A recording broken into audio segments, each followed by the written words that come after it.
Ravi de vous retrouver, madame, monsieur, comme chaque dimanche en direct sur Canal Algérie pour suivre votre émission footballistique hebdomadaire Canal Foot.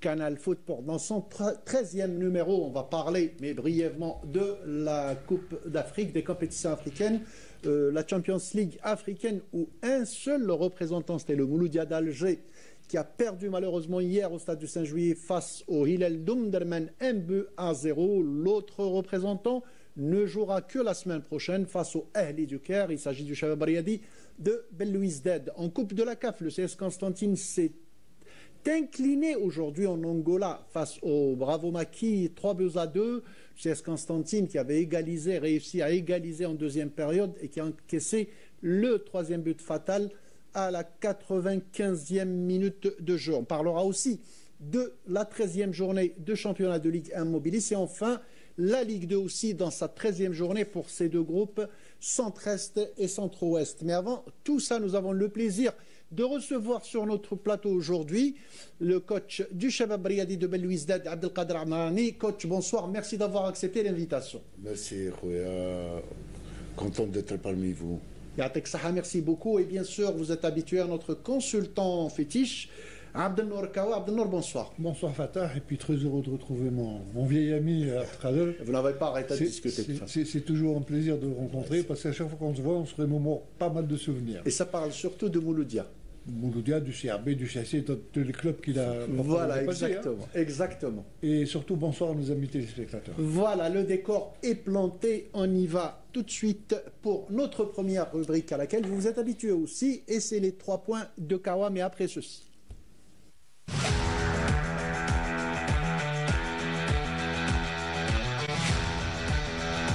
Voilà donc les 3 points de Abdelnour Kawa. Abdelnour Kawa, comme chaque semaine, nous a habitués à nous parler des faits saillants, du moins les faits qui ont attiré son attention durant la semaine. Alors Abdelnour, qu'est-ce qui a attiré votre attention cette semaine? Je vais commencer d'abord par la perte de deux enfants du football, Mahiddin Khalef et Youssef Bouzidi.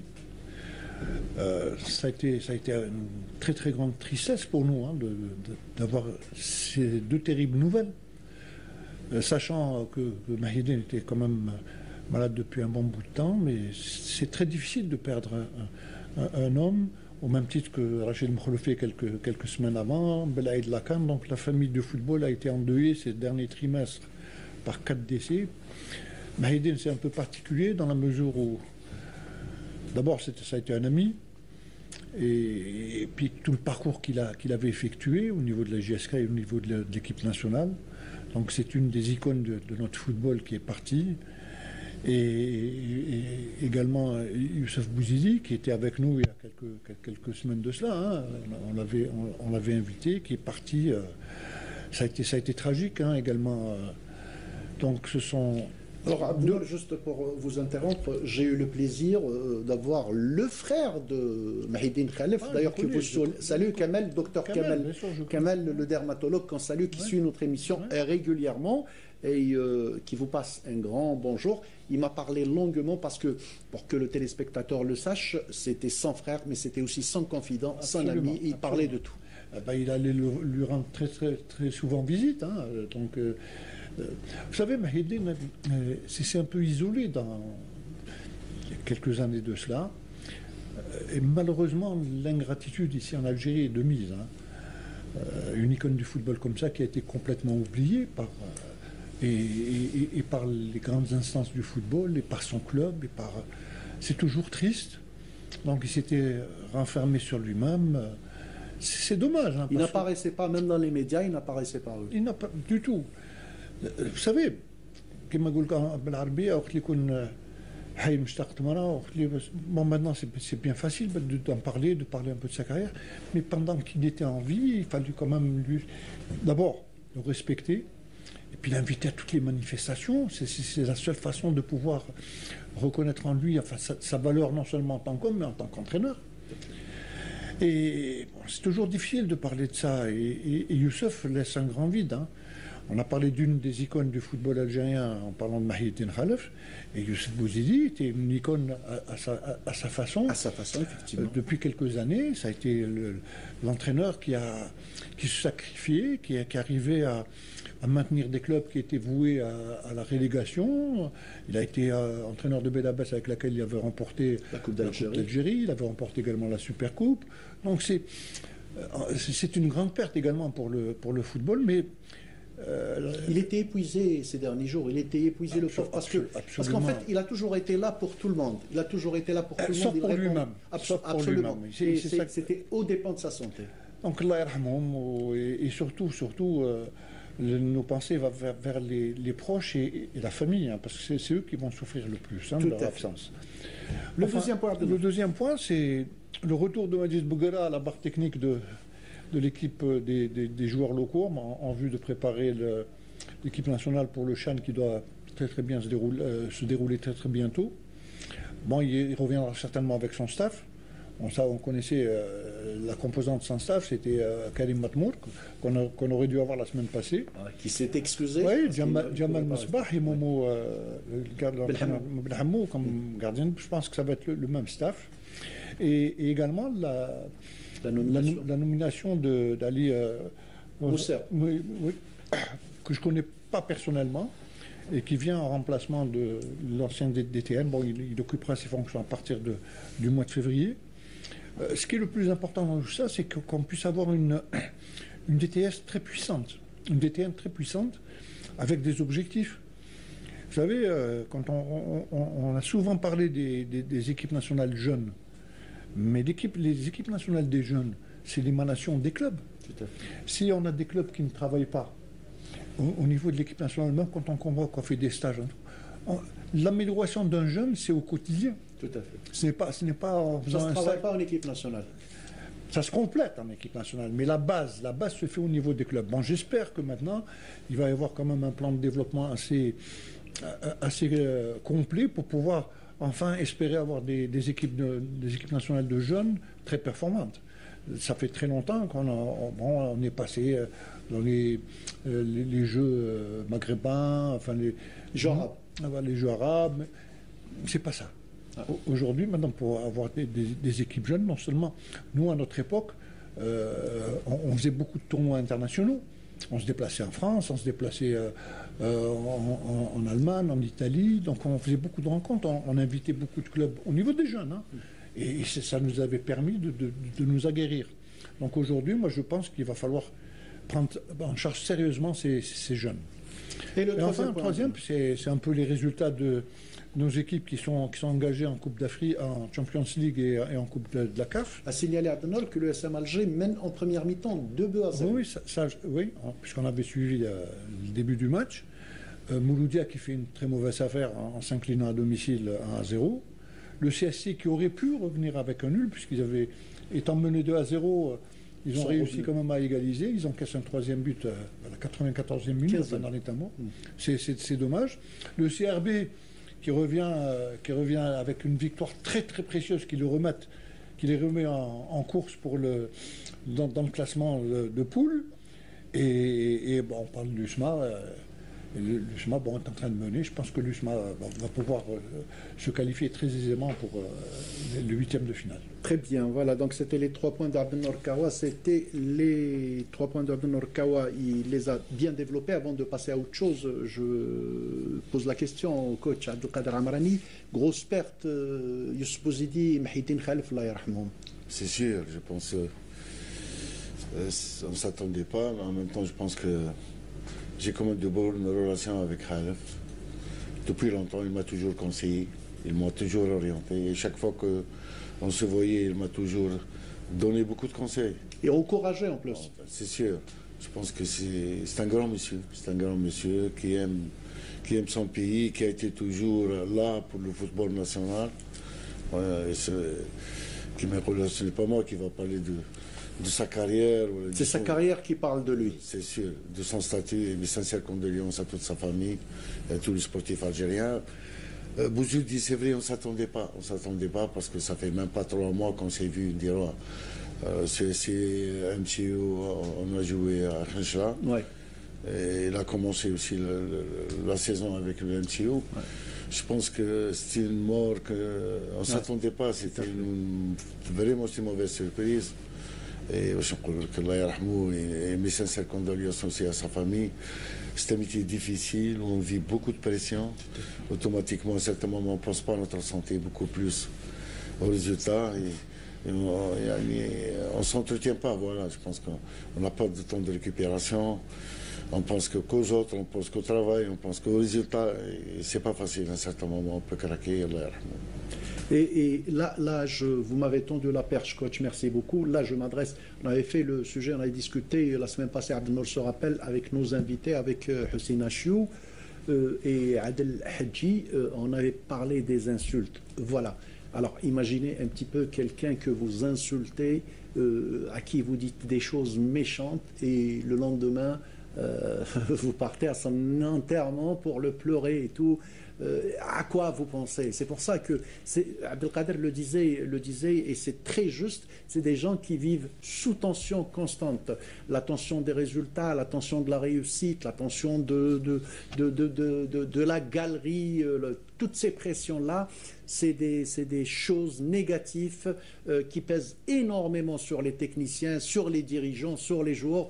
Le football restera le football, ça restera un sport, quoi qu'on dise, ça restera des échanges, quoi qu'on dise. Et comme le dit Abdelnour Kawa, à chaque fois, je vais le rappeler, et c'est une phrase que j'adore, faites ce que vous voulez, il n'y aura qu'un seul champion et 3 relégués.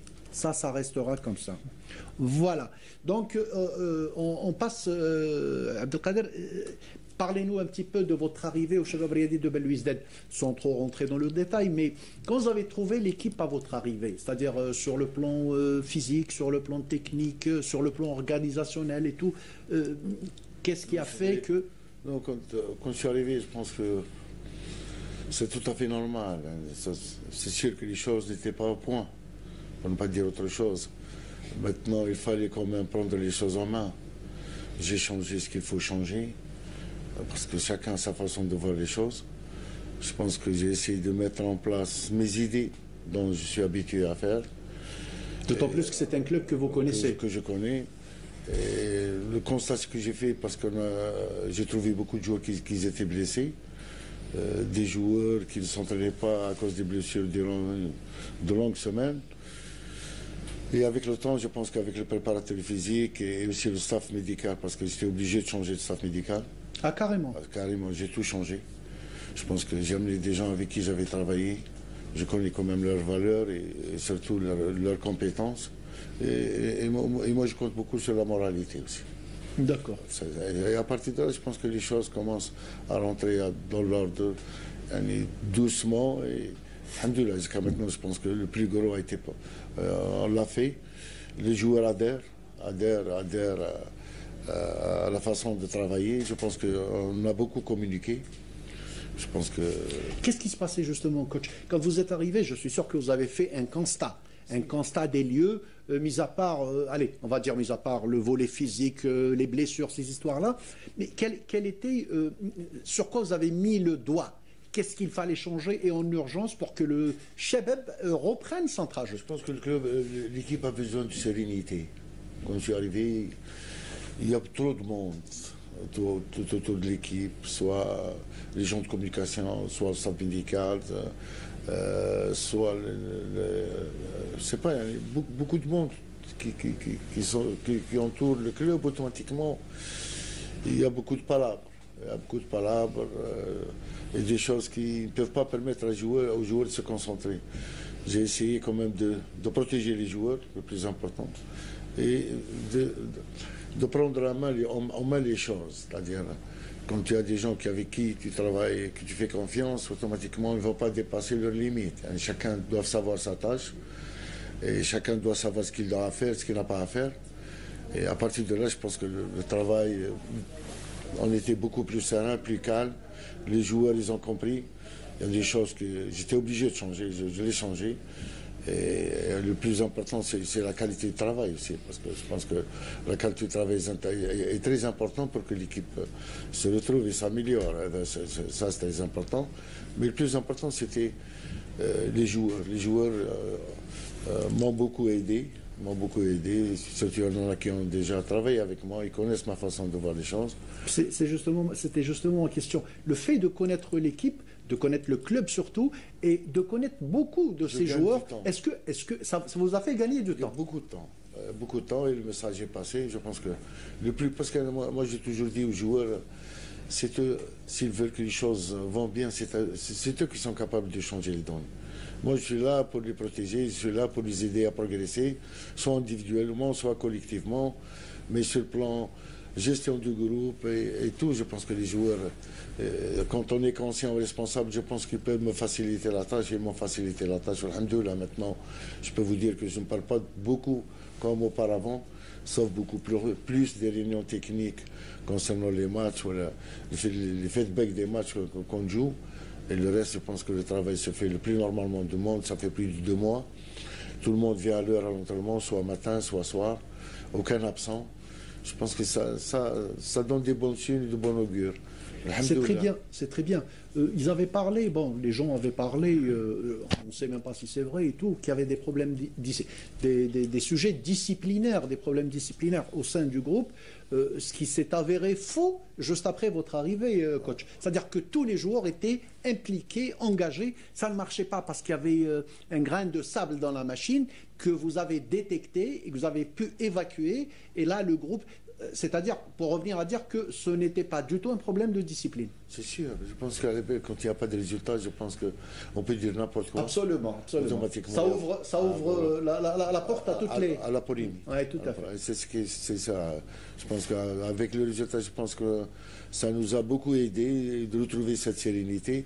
Mais actuellement, je suis très content parce qu'ils sont motivés. Ils sont motivés à travailler et ça, c'est très important. Je pense que durant la séance d'entraînement, je n'ai pas de problème avec personne. Tout le monde est là, tout le monde travaille, tout le monde essaie de progresser, tout le monde cherche à jouer. Ça, c'est très important pour la concurrence. Ouais.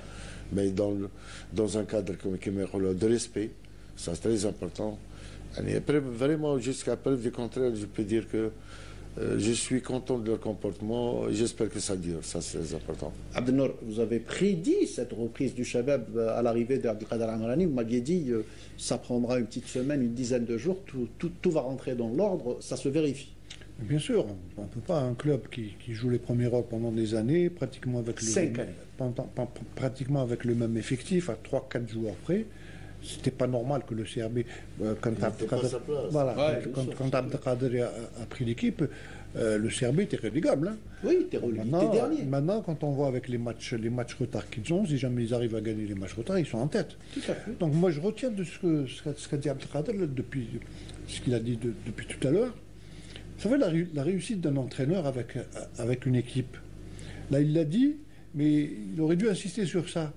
Quand on a l'adhésion des joueurs, quand on discute avec les joueurs, on leur dit voilà ma manière de voir les choses, ma manière de travailler, voilà ce que je vous demande. Quand il y a l'adhésion totale des joueurs, le travail devient beaucoup plus facile. C'est clair. Parce que là, à ce moment-là, si jamais on a des joueurs qui sont... vous savez, des joueurs qui baissent la tête, voilà, des joueurs qui baissent la tête, généralement, il peut le dire, mais quand tu as l'ensemble des joueurs qui est d'accord, les choses deviennent beaucoup plus faciles. D'autant plus qu'on sait que le CRB a un effectif de qualité. Ouais. Donc il fallait retrouver un peu. Vous avez parlé d'un grain de sable. Abdelkader a réussi quand même à le détecter et à l'éjecter. Maintenant, il reste pratiquement toute la phase retour. En Coupe d'Afrique, il termine, je crois, la phase des poules, tu m'avais dit, fin janvier. Il y a 3 matchs en janvier, oui. Et là, il y aura déjà un bilan qui va être fait pour la phase allée depuis sa prise en charge. Hein. Bien sûr. Ce qui s'est passé avant, il n'en est pas comptable. Tout à fait. Donc, à partir de là, envisager surtout la phase retour et les phases de Champions League pour être au meilleur niveau possible. Et ça, ils ont les moyens et puis ils ont les joueurs pour. Et coach, non, parce que, oui, allez-y. Quand les résultats ne sont pas là, il y a quand même le doute qui peut s'installer. L'instabilité, bien sûr, c'est clair. Le doute qui peut s'installer maintenant. Ce qui est important quand un joueur arrive à avoir cette confiance et savoir la préserver. Ouais. Parce que quand on est en confiance, automatiquement, il faut essayer avec la période, de l'étaler le plus loin possible pour qu'il donne le meilleur de lui-même. Et surtout que quand il y a la concurrence, et c'est quelque chose de positif, c'est-à-dire les joueurs, ils sont là pas pour se dire il m'a pas fait jouer, il se dit je vais tout faire pour avoir la confiance du coach. C'est sûr. Abdelkhad connaît très bien la maison du CRB.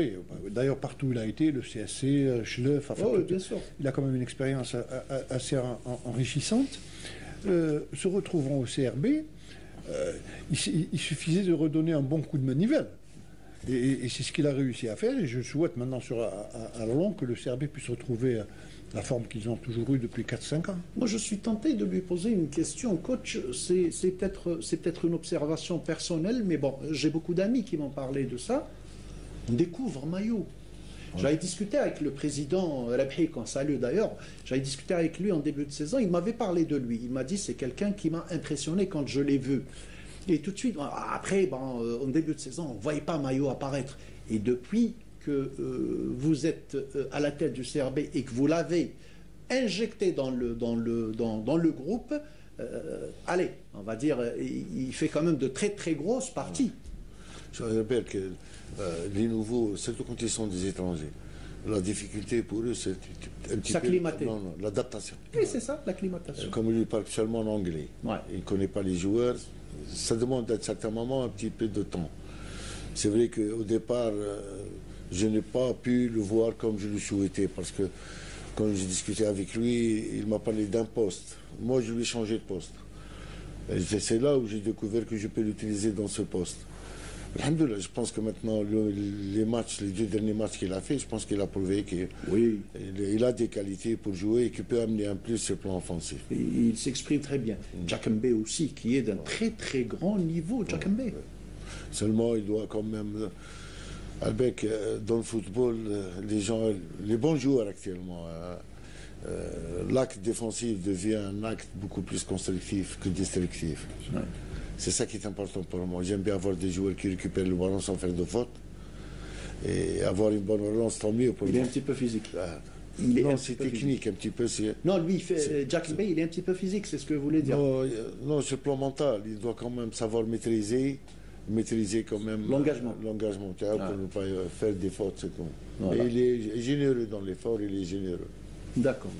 Un autre garçon, Abdelnour, tu avais parlé plusieurs fois de lui, Khassef.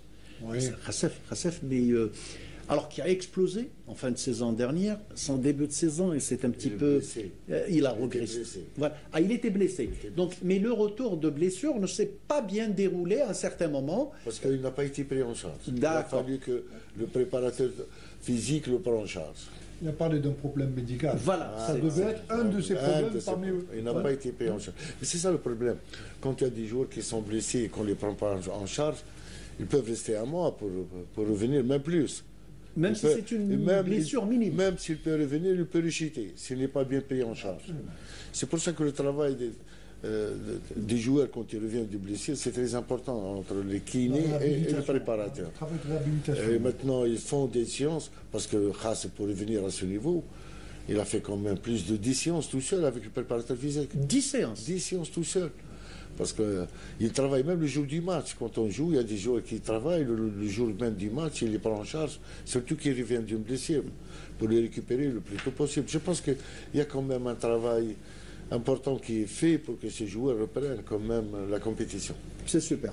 Donc voilà, on clôt ce sujet du Jababari de Belouizdad et on reviendra bien sûr au sujet tout à l'heure. Et on passe à notre deuxième rubrique, c'est la Ligue 1 après ceci.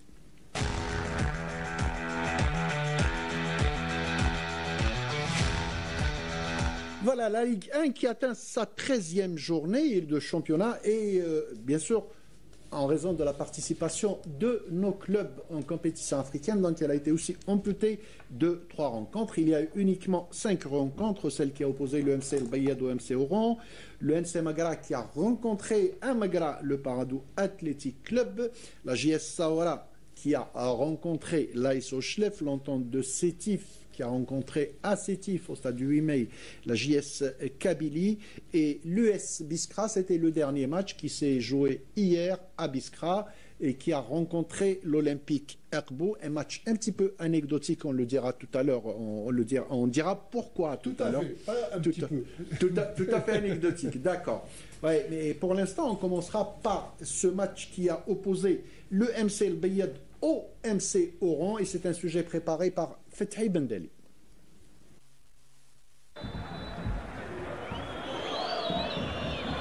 Les Rouges et Blancs du Mouloudia d'Oran continuent leur série noire avec une 5e défaite en 6 matchs. Face au Mouloudia d'Al-Bayed, les Hamarawa ont opté pour une stratégie défensive dès le coup d'envoi. Si la défense oranaise a tenu bon en début de rencontre, elle a cédé à la 25e minute sur un but de Toumi, bien servi en profondeur par Hamadi.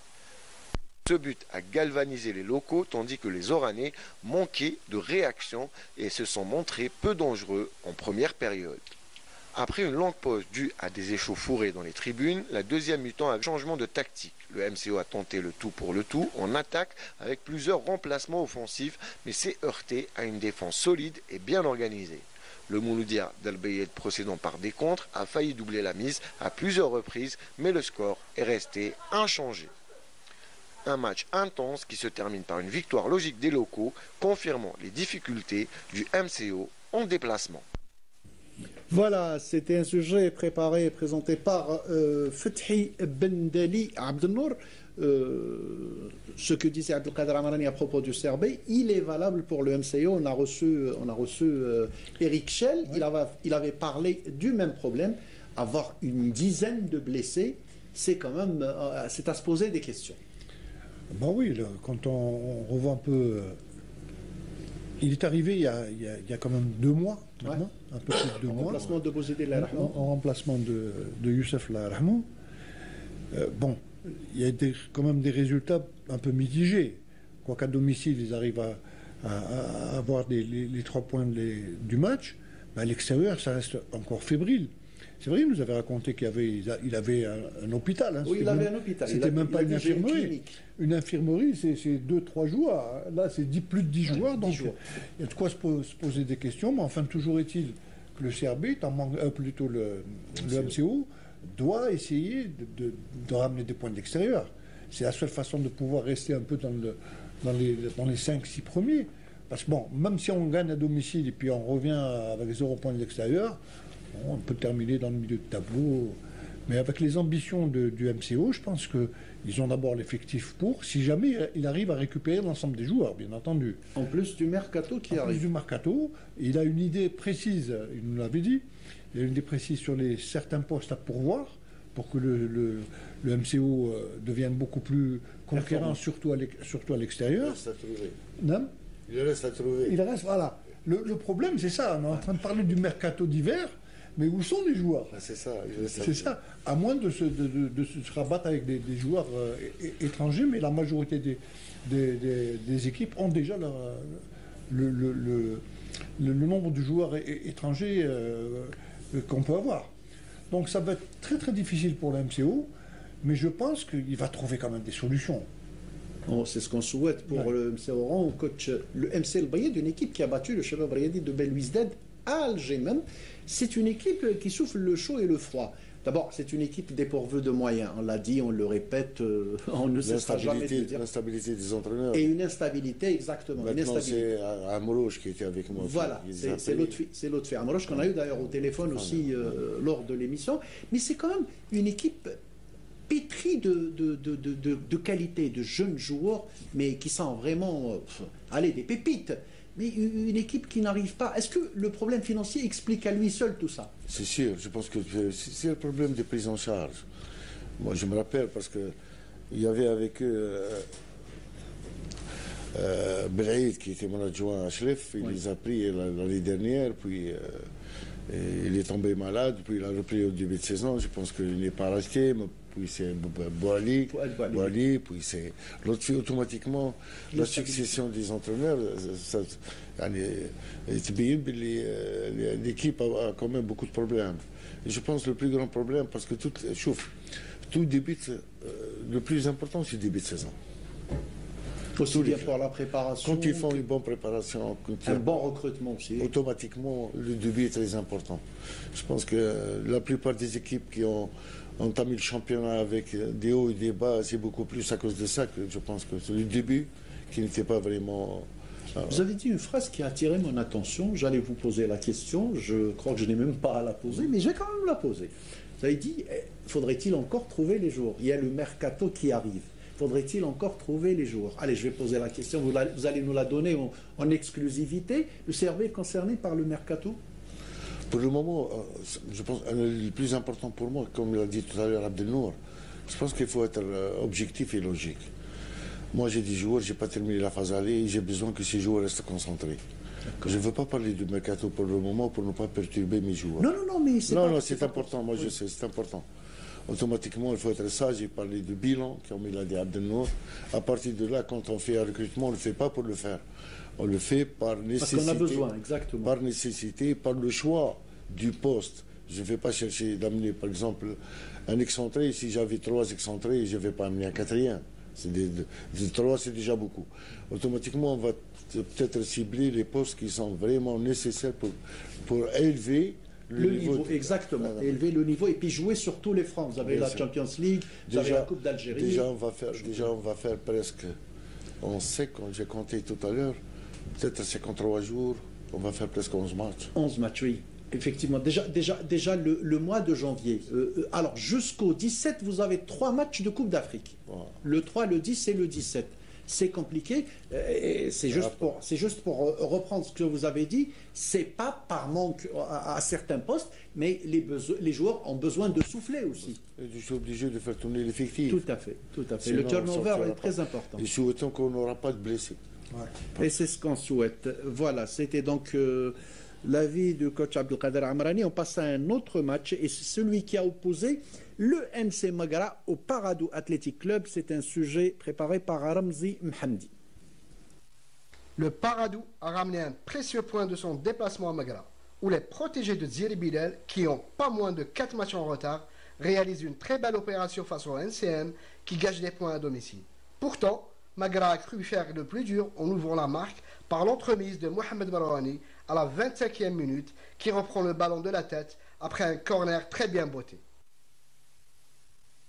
Mais le coup de canon viendra des visiteurs qui, par l'intermédiaire de Boulbina, meilleur buteur du championnat avec 6 buts, exécutent un coup franc magistral des 40 mètres. Un but qui fera sans nul doute partie des plus belles réalisations de la saison et un résultat surtout qui permet au Paradou de respirer un peu en attendant de jouer tous ses matchs retard, alors que le NCM peut nourrir des regrets. Le Paradou Athletic Club, Adil Boulbina, que tout entraîneur rêve d'avoir dans son effectif. Meilleur buteur du championnat, on a eu le plaisir de le recevoir, Abdelnour. Tout à fait. Ça fait un mois et quelques de ça, un gentil garçon, très très ambitieux, un travailleur. Vous le connaissez, coach? Si. Personnellement, je veux dire, vous le connaissez? Si. Je le connais bien, bien sûr. Et c'est un joueur que vous aimeriez avoir bien dans votre sûr. effectif. Je pense que non, c'est un jeune qui est pétri de qualité. Techniquement, il est bon. Travailleur. C'est un buteur. C'est un buteur, ça c'est très important. Voyons le coup franc qu'il vient de tirer. Là. Des grands. La plupart des balles arrêtées, c'est lui qui les tire. Ouais. Je pense qu'actuellement, le Paradou, c'est le plan offensif. Il y a des joueurs qui l'attirent vers le haut, il est parmi ceux-là. Oui, tout à fait. Et justement, le Paradou Athletic Club, coach, avec 4 matchs en retard, mais depuis l'arrivée de Bilal Zeri aussi à la tête du Paradou, les joueurs respirent. Bilal sait communiquer. Il est du milieu. C'est un joueur. Il connaît quand même bien les jeunes ados et il sait communiquer. Je pense que je le connais bien, il sait communiquer. Et c'est un gagneur. C'est un gagneur, il est là, il les pousse vers l'effort. Je pense qu'il a toujours été derrière ses joueurs. Je pense que ça c'est très important. La bonne chose, Paradou, c'est qu'ils ont amené Bilal. Mais j'aurais souhaité que Laurent amené au début de saison. Tout à fait. Abdelnour, le NC Maghra de notre ami Liamine Bouharara n'arrive toujours pas à décoller. Bon, ils font quelques bons petits résultats et tout de suite après, ils recoulent. Ça ne s'explique pas. Si, on peut l'expliquer. Allez, expliquez-moi justement. De la seule manière parce que bon, maintenant, en parlant de Liamine Bouharara, ça c'est sa deuxième saison. Il était venu la saison passée pour sauver les meubles. Il a réussi à sauver les meubles. Donc, il poursuit cette année avec eux. Mais moi, le plus gros problème que Maghra rencontre, et ça perdure depuis des années, c'est le côté financier. Ça, il ne faut pas se le cacher, c'est évident. Et ça les pénalise de beaucoup de choses. Hein. Ils ont toujours réussi, on l'avait dit, depuis qu'ils ont accédé en Division 1, ils ont toujours réussi à... Le début de saison. à faire quelquefois des débuts de saison extraordinaires, puis ils sombrent après dans les résultats négatifs. Et cette année, c'est des résultats en dents de scie. Quand on revoit un peu les matchs à domicile, les matchs à l'extérieur. Maintenant, pour être stable, moi je pense, hein, ils sont actuellement à 4. Abtrad avait parlé également de Bayed, c'est à peu près le même problème. Ouais, donc, on peut ajouter à cela Schleuf, on peut ajouter à cela Biskra. Donc il y a certains clubs qui sont un peu pénalisés par rapport à d'autres. Donc, mais je pense que Yamin est conscient de la tâche qui l'attend. Ça reste toujours dans les objectifs, c'est que Magra puisse rester au milieu de tableau. Voilà, on passe à un autre match et c'est celui qui s'est déroulé à Béchar. La JS Saoura a accueilli l'AS Ochlef et c'est un sujet préparé par notre ami Sid Ahmed Bouraïd. Un match important pour les deux équipes avec Saoura qui voulait retrouver le chemin du succès alors que Chlef avait pour objectif d'enchaîner avec une deuxième victoire consécutive. La première période est à l'avantage des locaux qui se montrent plus dangereux avec notamment Saad à la 20e minute. Leurs efforts seront récompensés avec un but signé Rab. On jouait alors la 34e. Un but qui permettra à son équipe d'entamer la deuxième période devant au tableau d'affichage. Les visiteurs sont obligés de réagir et se procurent quelques occasions de scorer, mais le gardien Wabdi veille au grain. Les Chérifiens accentuent la pression, mais la défense de Saoura est vigilante. Les joueurs de Zawi arrivent quand même à trouver la faille durant le temps additionnel et arrachent un nul inespéré. L'arbitre siffle la fin de la partie sur le score d'un but partout. On voulait gagner et faire un grand match. La première période était parfaite, mais on s'est relâché après la mi-temps et ça nous a coûté ce match nul. لا شنو جات لا ديريير مينوت ان بوان بوزيتيف تكون خاسر باسكو 95 وشويه ما بقاتش 96 كنا خاسرين كنا رايحين بزيرو بوان الحمد لله يا ربي. Voilà, donc c'était un match nul à l'arraché de l'ASO à Saoura. Saoura qui avait ouvert la marque et ensuite les poulains de Samir Zawi ont égalisé. L'ASO, malgré les problèmes, ils arrivent, c'est pas évident du Nord, de ramener un point de Béchar. S'il y en a un qui peut très bien parler de l'ASO, c'est celui qui est à côté de nous. Effectivement, non, mais je voulais que tu parles de Saoura parce que j'allais lui parler de l'ASO. C'est vrai, bon, Saoura, on connaît, c'est pas le Saoura qu'on a connu les années précédentes. Hein. Donc à l'époque, il n'y avait pas beaucoup d'équipes qui réussissaient non seulement à les battre, mais à faire match nul chez eux. Hein. Ouais. Donc aujourd'hui, c'était un chemin de croix à l'époque. Hein. Voilà. Mais là, on est en train de voir, c'est une équipe qui est en train de se rechercher également depuis c'est ça leur deuxième année, où il est également, au même titre qu'on avait parlé tout à l'heure des résultats de... c'est des résultats en dents de scie également. Ils sont capables du meilleur comme du pire actuellement. Bon, parler de Borarara. Ah oui, on parlait de Magra, Saoura cette année c'est à peu près la même chose. Abdelkader, une équipe que vous connaissez très bien là, ici. C'est des réactions d'orgueil de cette équipe, avec Samir Zawi qui est en train de faire du bon travail. Et ce que vous avez dit à propos de Bilal Zeri, il est valable pour Samir Zawi. C'est quelqu'un qui sait parler aux joueurs. Justement, je pense que déjà, pardon, je pense que dans l'équipe, il y a quand même des joueurs de l'ossature de l'année passée qui sont encore là. Ça fait 2 ans à l'image d'Edwin, à l'image de Evra, à l'image de Abeda, à l'image, je pense, même du gardien, je pense. Le gardien Jihad Laam, de Bari. Il y a quand même des joueurs qui faisaient l'ossature qui sont restés malgré. Il y a quand même des bons joueurs qui sont partis, qui m'a... Jouba Haddadi. Et l'autre qui était avec Raflem Siou actuellement, Alien. Mais il y a des joueurs qui les ont remplacés, ils ne sont pas qu'un bichoui aussi, c'est un bon jeune. Ils ont toujours eu des bons jeunes. De bons jeunes, si. Je l'ai fait connu pour sa formation. Absolument, parce qu'à chaque année, il y a des jeunes qui apparaissent, 1-2 saisons, ils partent, ils sont plus à Chlef, ils font le bonheur des autres clubs, et c'est vraiment dommage pour eux. Et c'est le problème aussi, comme l'a dit Abdelnour, je pense que c'est un problème financier. Oui, tout à fait. Chlef, pour terminer la saison, c'est pas facile, ni pour l'entraîneur, ni pour les dirigeants, ils n'ont pas de ressources. Et vous l'avez vécu. Si, voilà, à ce jour. Voilà, on passe à un autre match. Et c'est celui qui a opposé à Sétif, l'entente de Sétif à la JS Kabylie. Et c'est un résumé de notre ami Smaïn Belkaïdia.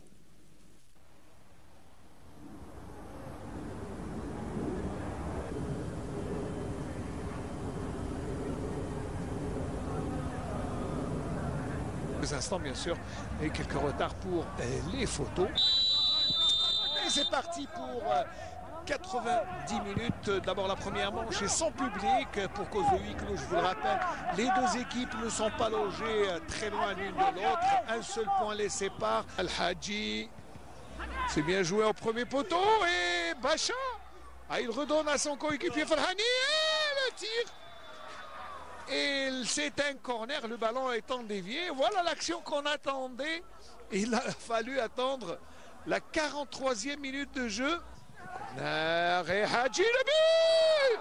Le but de Moriba, non, il y a faute. Il y a faute sur le gardien. Alors que Moriba avait poussé le ballon au fond des filets. Il va consulter la VAR. C'est ce que je disais. Voilà. Les images qu'il est en train de regarder.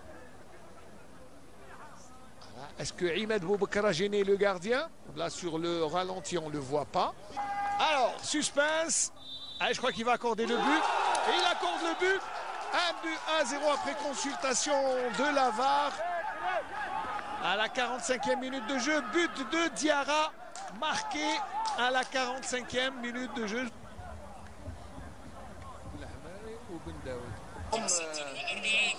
La remise en jeu, Madani, ballon à ras de terre pour Diarra, Ouattara, le ballon passe à Khrib. Et miraculeusement, regardez, Chabi Idriss, intervention, faute. Allez, il va consulter, on va voir. Et il va voir les images. Est-ce qu'il y a hors-jeu? Est-ce qu'il y a faute sur la pénalité? Voilà ce qu'on est en train de montrer. Et l'arbitre va aller signaler le pénalty probablement. Et le but de l'égalisation, toute la concentration du défenseur international de la JS Kabylie et néanmoins capitaine des Canaries du Jurjra. Madani qui s'avance, c'est marque et remet les pendules à l'heure. Un but partout.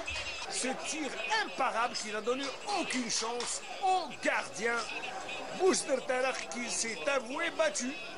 Il voulait en tout cas les changements qu'il a effectués ont été bons. Allez, Boud Khalifa. Non, c'est plutôt Oukerma. Et le but!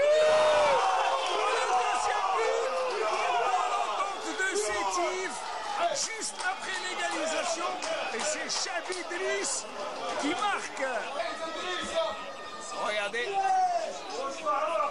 Plus la défense était un peu aux aguets, regardez. Puisque Chabi Idriss n'a trouvé aucune peine à mettre ce ballon au fond des filets. Arbitre qui a été rappelé par la VAR. Il n'y a pas de hors-jeu. Voilà, le but est validé, il n'y a pas de hors-jeu. Il y avait un joueur Boukerma. Boukerma qui rentre dans les 18 mètres, il a besoin d'aide. Boukerma. Il a tenté de surprendre le gardien Hadid qui a fait un arrêt extraordinaire. Ce ballon cloche pour le ballon. Et oui, bien sûr, avec la VAR, attention. Ben Daoud, il accélère Ben Daoud, il va centrer. Non, un deuxième crochet. L'égalisation de Babacar Sarr. Grâce à ce boulet de canon de la tête, le Sénégalais qui refait le même geste qu'avait Chabi Idriss et remet les pendules à l'heure, encore une fois. À ce mano, 2 buts partout, mais quel but de Babacar Sarr! À 2 buts partout à la 90e minute de jeu. Allez, c'est terminé, 2 buts partout. Je vous rappelle juste le nom des buteurs. Il y a eu D'abord, grâce à la VAR, c'est Diarra qui a marqué à la 43e minute de jeu. Ensuite, Madani a égalisé en deuxième période. Chabi Idriss a ajouté un deuxième but. Et Babacar a remis les pendules à l'heure en fin de match. Très belle rencontre, 2 buts partout. Alors, c'était le commentaire, le résumé du Vénard Smaïn Belkhaïdia qui a eu la chance de commenter le plus beau match de la journée. Je n'exagère pas, Abdelnour, en disant que c'était le plus beau match. Tout à fait. C'était un match qui était passionnant à suivre. Bien qu'en première mi-temps, on a vu Sétif plus ou moins faire le jeu. La JSK, l'avantage de la JSK, c'est qu'à chaque fois, ils étaient menés au score. Ils ont réussi à égaliser. Et ils auraient pu, si la GSK avait gagné ce match-là en fin de match, ça aurait été tout à fait logique, vu la deuxième mi-temps qu'ils avaient fait. Hein. Mais je pense qu'un match nul est assez équitable. Coach, je vous ai vu commenter, beaucoup de ces joueurs, vous les connaissez, aussi bien du côté de la GS Kabylie que de l'entente de Sétif. Ça a fait sortir un gros match, c'était le plus beau match de la journée. C'est sûr, c'est parce que la qualité des joueurs des deux équipes hein, qui peuvent rendre le match plaisant. Et surtout quand tu as 4 buts, je pense que ceux qui ont assisté soit à la télévision ou en stade, je pense qu'ils n'ont pas été déçus. Voilà. Imprévisible cette équipe de l'entente de Sétif. Elle part, elle dame le pion à Khenchla en inscrivant 3 buts à Khenchla en battant l'USMK qui est très difficile à battre à domicile. Et ils se font accrocher à la dernière seconde. J'ai vu que vous étiez en train de réagir. La plupart des buts, d'abord, c'était des balles arrêtées de la journée. Et dans les ultimes minutes des rencontres, c'est un problème de concentration. Si. Ce qui est difficile, comment gérer la fin de la première mi-temps et le début de la deuxième mi-temps et la fin du match. Et c'est pour ça que vous faites tout le temps ça aux joueurs. C'est sûr. Comme aujourd'hui, le CSC, je pense que il aurait pu amener un point facilement. Je pense que 95e. Voilà. Ça, c'est un problème purement de concentration, de gestion du match qui est très importante. Il y a des moments où il faut savoir gérer le match. Et beaucoup plus, à la fin du match, il y a la fatigue qui se sent dans les jambes automatiquement. Les joueurs ne deviennent plus lucides. C'est le problème. Ils commettent beaucoup de fautes. Les jambes pèsent beaucoup et ça devient... Ouais. J'allais vous parler d'un jeune que vous l'avez certainement remarqué, et tout le monde parle de lui, le jeune Akhrib, du côté de la JS Kabylie. Il change les matchs à chaque fois qu'il est incorporé. Quand j'étais à Tizi Ouzou, je pense qu'on a fait beaucoup de matchs contre l'équipe réserve, Espoir. Et je l'ai vu jouer. Je pense que je le voyais un jour, il est parmi l'équipe senior. Il a beaucoup de qualité, c'est un jeune. Ils ont d'autres. Hein. À la GSK, ils ont beaucoup de jeunes qui peuvent évoluer. Vous les avez vus Si, ils ont beaucoup de jeunes. Un bon réservoir. Ah, oui. Parce qu'au niveau de jeunes, je pense qu'ils ont un bon staff technique, ils ont un bon DTS, ils ont un bon coordinateur. Je pense qu'au niveau des jeunes, ils sont bien structurés. Ils sont bien pris en charge. Ils sont bien équipés, ils sont bien habillés.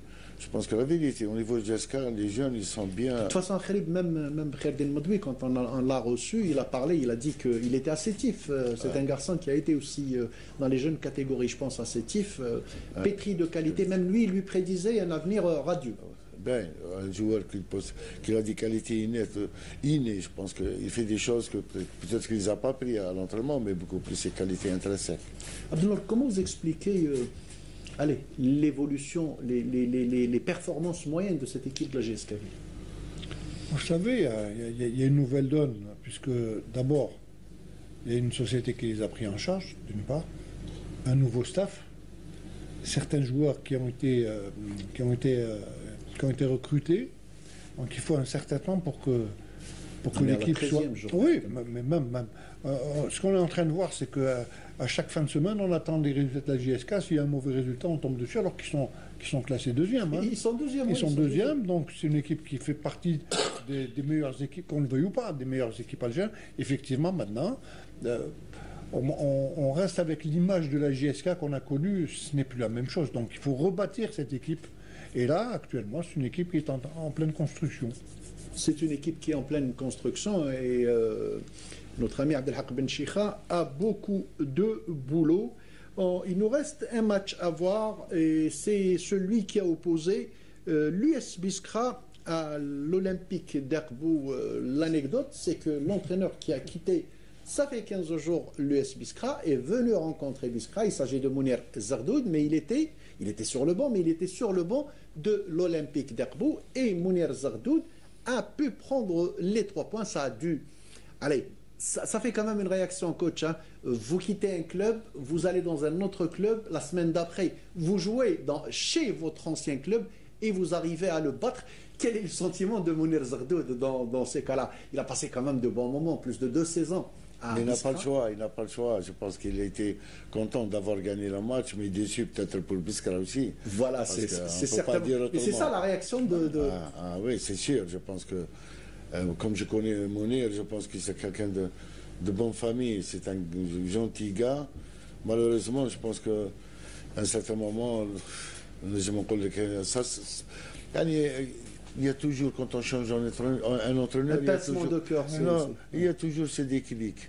C'est les joueurs qui... Mais moi, je dis que c'est le joueur qui le provoque. Je ne pense pas, l'entraîneur, c'est vrai qu'il peut motiver, il peut mettre les joueurs en confiance. Voilà, je me mets un peu à la place du joueur, il dit bon, il y a un nouvel entraîneur, j'ai tout intérêt à prouver. Ça se passe comme ça. Mais parce qu'il passe des moments difficiles, parce qu'ils ont perdu beaucoup de points à domicile. Tout à fait. Des matchs qu'ils ne devaient pas perdre. Aussi qui n'est pas habitué à perdre à domicile. Cette année, ils ont perdu face à la JS Kabylie, ils ont perdu face au Machlef et aujourd'hui face à l'Olympique d'Aqbou. Et même face au CRB, si ce n'était pas le pénalty raté, effectivement... Ils encaissent la plupart du temps à la fin du match.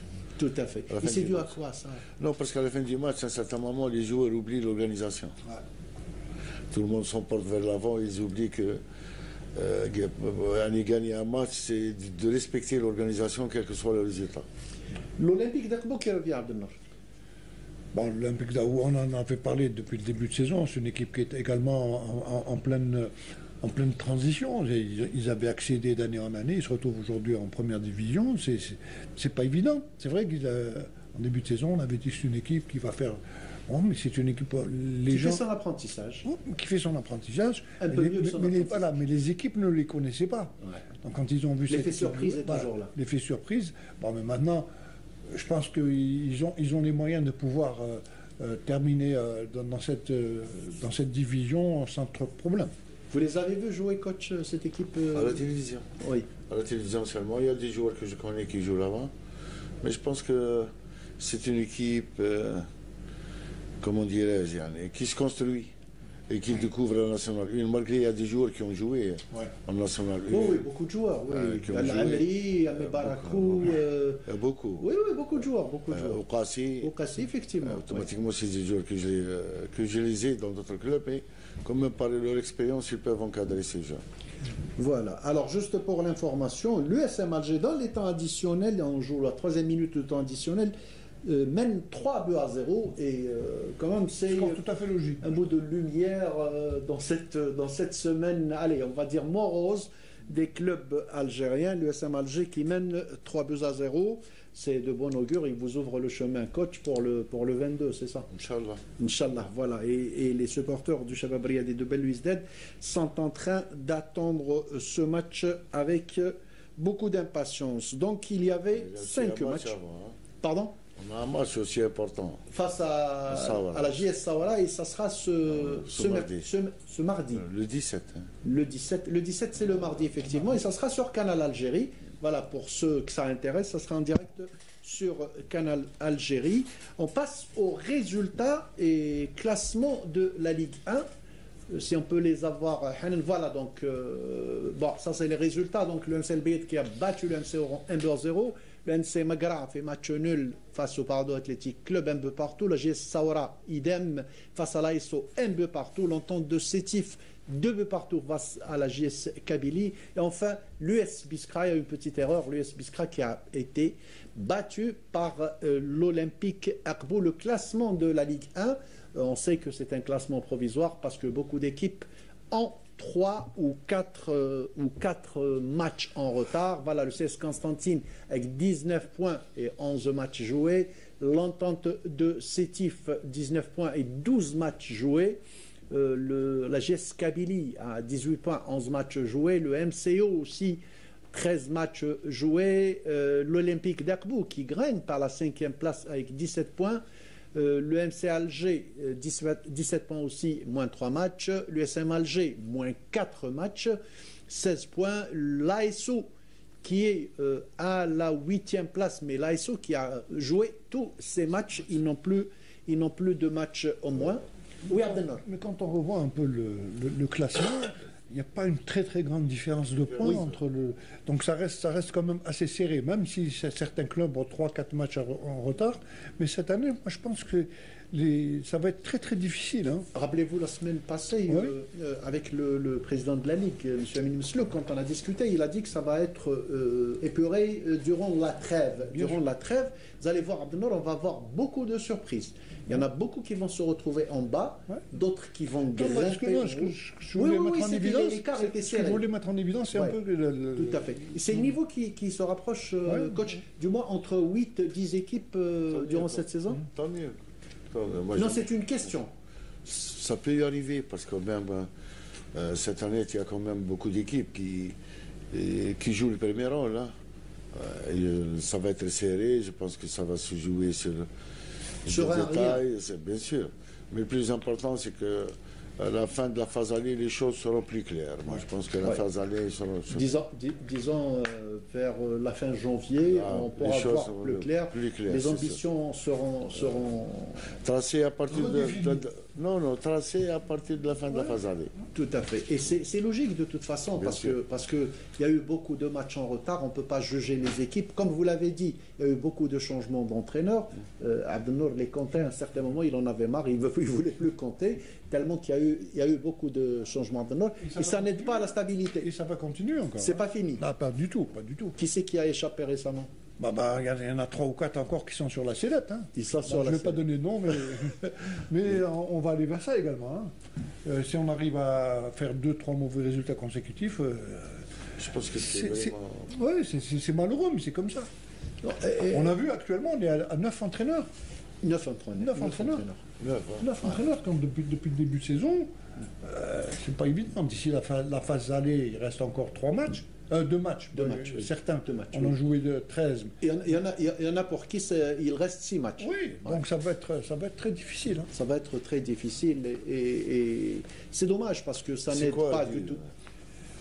Parce que tu l'as dit, pratiquement beaucoup d'équipes essayent de jouer le titre. Alors qu'il n'y aura qu'un seul champion. Je pense que. Mais ça ne dure pas. C'est pas uniquement cette année. Ça a été toujours comme ça, mais c'est ça le problème. Voilà. Parce que jusqu'à quand on va y aller?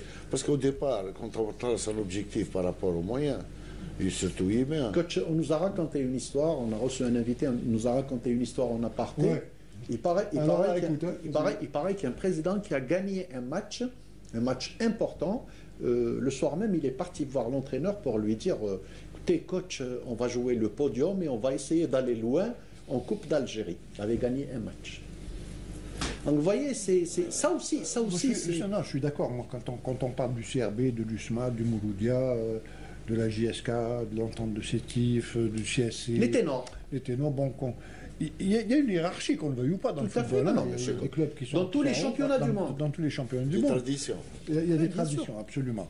D'ailleurs, quand on revoit un peu tout ça, actuellement, le classement, c'est pratiquement les équipes qui ont le plus de titres au niveau national, hein, depuis l'indépendance. Donc, on a la politique de ses moyens ou les moyens de sa politique. Voilà. Donc, quand on prend, en début de saison, on fait une option sur un entraîneur, qu'on lui fasse confiance jusqu'à la fin de saison, à moins que les résultats soient catastrophiques, qu'il n'arrive pas à gagner un match pendant 10 matchs. Voilà, ça c'est autre chose. Ouais, ça c'est autre chose.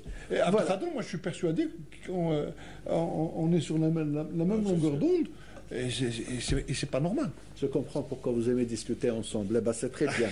Quand on choisit un entraîneur au début, je pense que les gens cherchent le profil. Tout à fait. Automatiquement, le profil qui va par rapport à ce club, ses joueurs, etc. Ouais. Un mois après, on s'est trompé de profil, c'est une erreur de casting. Voilà, on entend souvent cette histoire. Voilà, donc on vient de clore le sujet de la Ligue 1 et on passe à la Ligue 2 dans sa 13e journée après ceci.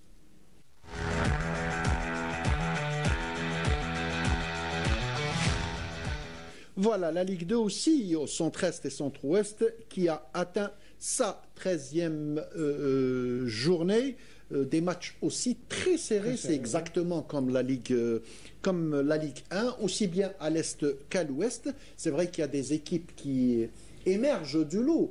Surprise un petit peu à l'Est où on voit Ruisset qui est en train de tout bouffer sur son chemin. Depuis le début de saison. Hein. Depuis le début de saison, oui, non. Ils ont un bon entraîneur. Ça. Absolument. Ils sont à 6 points. Ils sont à 6 points du deuxième. Voilà. Et à l'Ouest, c'est Ben Aknoun. Mais on va voir tout ça dans ce sujet préparé par Meïsel Ebouela.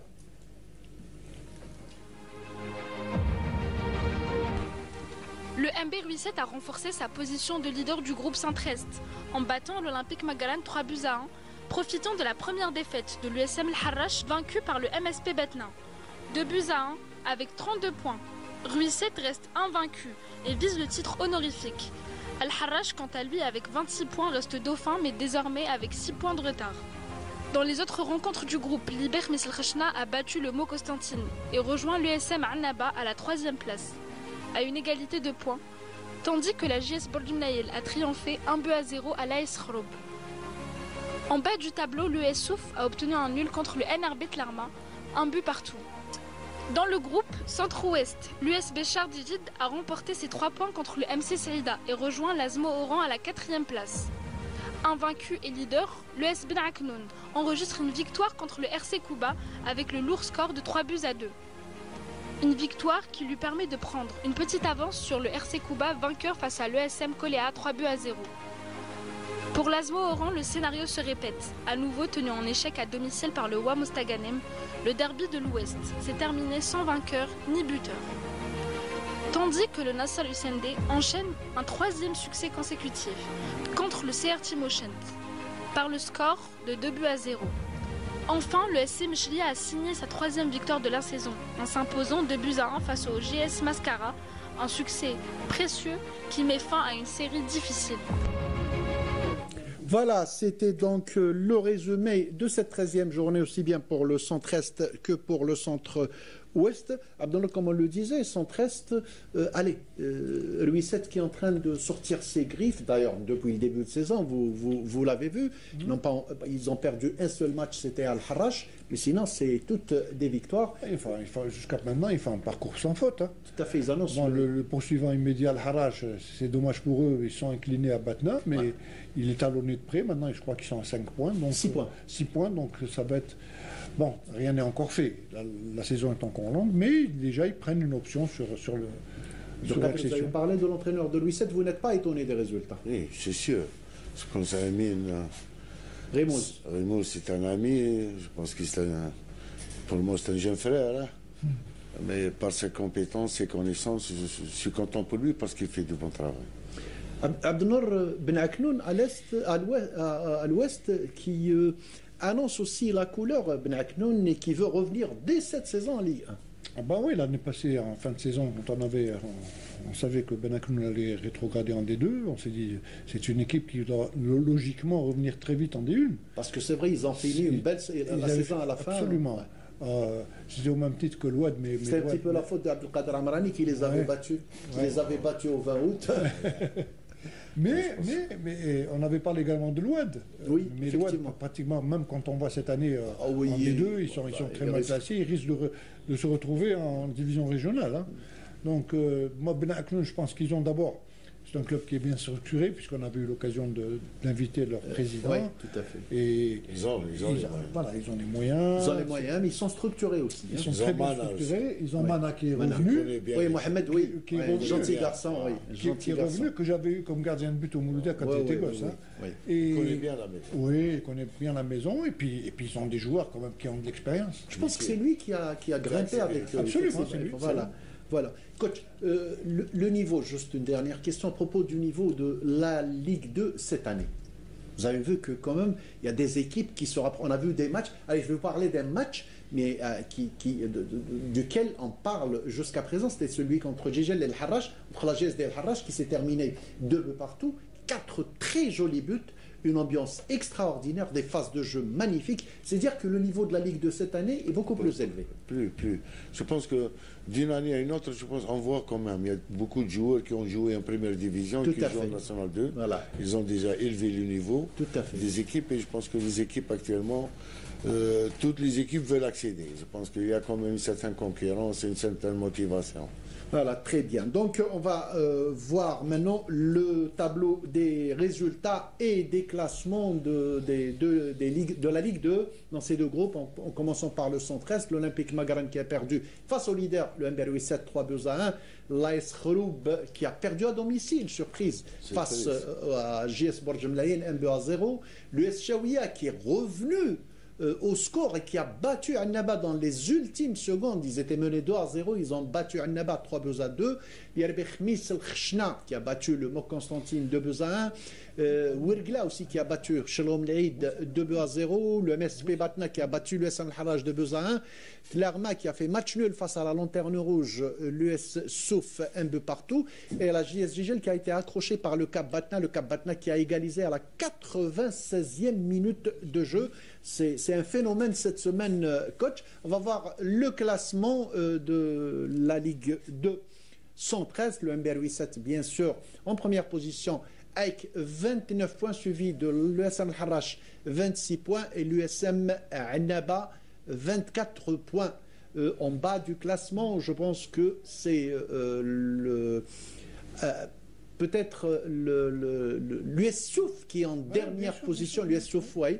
Et juste avant, c'est l'Olympique Magaran et la JS Borjemlaïen qui est le premier relégable, mais qui sont quand même remontés. Voilà, la JS Borjemlaïen avec 13 points, l'Olympique Magaran avec 10 points et l'US Souf qui ferme la marche avec 6 points. Les résultats du groupe Centre-Ouest qui s'est déroulé aussi le vendredi, le groupe Centre-Ouest, mis à part le match de l'US Bachar Jdid, s'est joué vendredi. Alors, l'Erba qui a perdu face au leader, l'US Ben Aknoun 3-2. Le Choléra qui a perdu aussi face au Dauphin, le RC Kouba 3-0. Le SCAF Miss Meliana 1-0 face à la GSMT qui perd encore des points. El Biar qui bat 2-0 le MB Ouedesli, le Nadu Sendey 2-0 face à Temouchent. Mascara qui perd à domicile face à la Lanterne Rouge, le SC Meshria, un séisme à Mascara, perdre devant la Lanterne Rouge qui n'a gagné aucun match. L'Azmo qui fait match nul face à Ouam Mostaganem. Et enfin, l'USM Bachar Jdid qui a battu le MC Saïda 2-1. Le classement de cette Ligue 2 Centre-Ouest, l'US Ben Aknoun en première position avec 29 points, suivi à 3 points du RCK et la GSM Tiaret à Nord qui commence à perdre pied. Ils ont perdu beaucoup de points et là ils se retrouvent à 8 points du leader et à 5 points du Dauphin. L'écart est en train de se creuser. Il y a juste Ben Aknoun est juste derrière, on retrouve Kouba. Voilà, exactement. Et après, le troisième est à 5 points, donc ça commence à se creuser. La deuxième partie du classement, on le disait, le SC Meshria, qui est Lanterne Rouge, qui ferme la marche. Je pense qu'ils n'ont eu qu'une seule victoire. Le CR Meshria avec 7 points. 14e, c'est le RC Arba avec 13 points. Et enfin, le CRT Mouchent avec 11 points. Donc, c'est les mêmes derniers, même si Meshria a battu Mascara. Mascara, on sait qu'il y a beaucoup de problèmes. Le départ de Bessrir, il y a eu des problèmes. Ils ont perdu la semaine dernière. L'instabilité. Absolument, c'est l'instabilité. Voilà, on arrive au terme de ce 13e numéro. Il nous reste à remercier le coach Abdelkader Amrani qui a bien voulu nous faire content d'être parmi vous. Merci beaucoup. J'aurais souhaité voir Tlemcen parmi ces groupes ouest. Et c'est dommage, on souhaite, c'est une école aussi Tlemcen, on lui souhaite le retour. Abdelnor, merci d'avoir aussi été là, comme toujours. Merci à vous. Rester fidèle. Je souhaite quand même une très bonne continuation, mon ami Abdelkader. Voilà, vous partez le 20, coach, en Égypte? On part le 20, Inch'Allah. Voilà, et vous allez jouer le 22 face au Grand Ahli. On vous souhaite beaucoup de courage. Voilà. Et puis, on vous remercie, madame, monsieur, d'avoir veillé avec nous. On se retrouvera comme d'habitude à la même heure, le même jour et sur la même chaîne. Restez branchés sur Canal Algérie. Au revoir.